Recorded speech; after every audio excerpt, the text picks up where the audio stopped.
How to use automation in Meta Business Suite app. First, open the Meta Business Suite app and ensure you are logged into your business account. Tap on the inbox icon at the bottom, then on the three-dot icon at the top right. Click on the automation and furthermore select instant reply. Select the channel and enter your message in the message box. Moreover, click on the Add Personalization to customize your automation.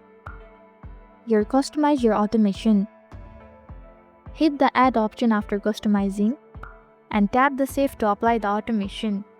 Again, go back to the automation and tap on the follow-up message. Schedule your time for the follow-up message by clicking on it. After selecting the time period according to your preference, save it. Finally, customize your follow-up message. You can write up to 500 characters. After customizing, click on the Save.